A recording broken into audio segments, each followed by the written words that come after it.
ഈശോ മിശിഹായ്ക്ക് സ്തുതിയായിരിക്കട്ടെ. ഞാൻ brother Shaiju Adappally, Ernakulam saint Mary's prayer മിഷനിൽ നിന്ന്. പല കാര്യങ്ങളെക്കുറിച്ച് പേടിച്ചും ഞെരങ്ങിയും ഭീഷണി കേട്ടും വിഷമിച്ച് ഒതുങ്ങി അപകർഷബോധത്തിൽ ജീവിക്കുന്ന വ്യക്തിയാണോ നീ? പഠനത്തിൻ്റെ കാര്യം, അല്ലെങ്കിൽ സാമ്പത്തിക പ്രശ്നങ്ങൾ മൂലം, കടബാധ്യതകൾ മൂലം, തൊഴിൽ പരാജയങ്ങൾ മൂലം പോയി പണിയൊക്കെ പറയുന്നേ. എന്തോരം പേരോടെ ഇതുപോലെയൊക്കെ പറഞ്ഞ് സംസാരിച്ച് വചനമൊക്കെ കൊടുത്ത് അവരിപ്പോൾ ഞാൻ പറഞ്ഞു ഇവിടെ വിട്ടുപോകും, നിങ്ങൾ എവിടെയെങ്കിലും കണ്ടു കിട്ടൂലെന്ന് പറഞ്ഞിട്ട് അങ്ങനെ തന്നെ സംഭവിച്ച.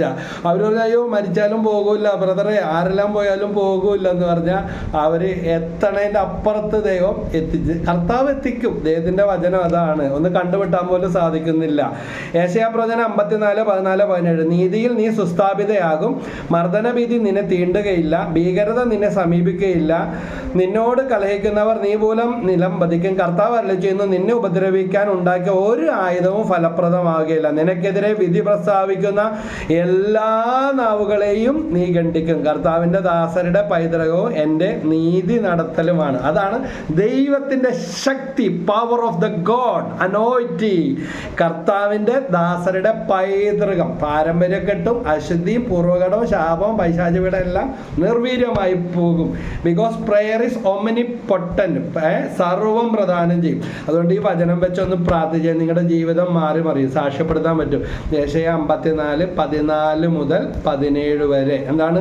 നീതിയിൽ നീ സുസ്ഥാപിതയാകും എന്ന് പറഞ്ഞാൽ നല്ലതായിട്ട് ചീത്തപ്പേരാണ് വന്നതെങ്കിൽ അവിടെ നല്ല പേര് ദൈവം തന്ന് നിന്നെ അനുഗ്രഹിക്കും.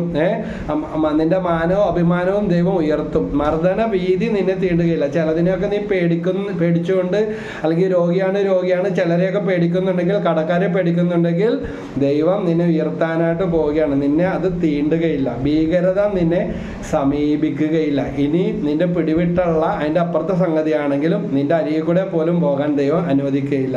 നിന്നോട് കലഹിക്കുന്നവർ നീ മൂലം നിലപതിക്കും. ഇങ്ങോട്ട് വരുമ്പോൾ അങ്ങോട്ട് അവർ പല വഴിയിലൂടെ ചെതറിപ്പോകുന്ന അവസ്ഥ. ദൈവം പല കേസുകൾക്ക് ഇതുപോലെ പ്രാർത്ഥിക്കാൻ പറഞ്ഞു കൊടുത്ത് അവർ ഓടി വന്നു, ബ്രദറെ ഒരിക്കലും വിശ്വസിച്ചില്ല, ഞങ്ങളെ ആട്ടിയവരാണ്, ഞങ്ങളെ വേട്ടയാടിയവരാണ്, ഞങ്ങൾ തകർന്നു പോകുമെന്ന് പറഞ്ഞവർ അവിടെ തന്നെ ദൈവം ഉയർത്തി, അവർക്ക് തന്നെ ഉപകാരം ചെയ്തു കൊടുക്കാൻ പറ്റി. അതാണ് ക്രിസ്തീയ അരൂപി എന്ന് പറയുന്നത്. വെറുപ്പൊന്നും വെക്കണ്ട, നീ പിന്നെ വാശിയൊന്നും വേണ്ട, നീ നിലംപതിക്കും. ആരോഗ്യകരമായ മത്സരം നല്ലതാണ്, അനാരോഗ്യകരമായ അത് വെറുപ്പും രോഗവും നമുക്കും അവർക്കും ശത്രുതയും ഒന്നും പറയാൻ പറ്റത്തില്ല അവിടെ കൊണ്ട് എത്തിക്കുന്നു. അപ്പോൾ കർത്താവ് അരുളിച്ചെയ്യുന്നു, നിന്നെ ഉപദ്രവിക്കാൻ ഉണ്ടാക്കിയ ഒരു ആയുധവും ഫലപ്രദമോ, കൂട്ടം കൂടി ഉണ്ടാക്കിയതോ അല്ലെങ്കിൽ ഗൂഢാലോചന നടത്തിയതോ പൈശാചികമോ നിന്ദ്യമോ ക്രൂരമോ ഏതും ആകട്ടെ, അതൊന്നും ഫലപ്രദമാകൂലെന്നേ. അതൊന്നും തലയെ കയറ്റി വെച്ചിരിക്കണ്ട.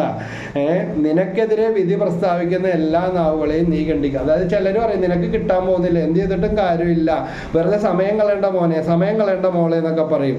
കാരണം കർത്താവിൻ്റെ ദാസരുടെ പൈതൃകവും എൻ്റെ നീതി നടത്തലും, എൻ്റെ ജീവിതത്തിലെ അനുഭവങ്ങളും അനേകരോട് പറഞ്ഞു കൊടുത്തതും വന്നു പറഞ്ഞതുമായ അനുഭവങ്ങളും കൂടെയാണ് ഈ ചെറിയ വീഡിയോയിൽ ഷെയർ ചെയ്യുന്നത്.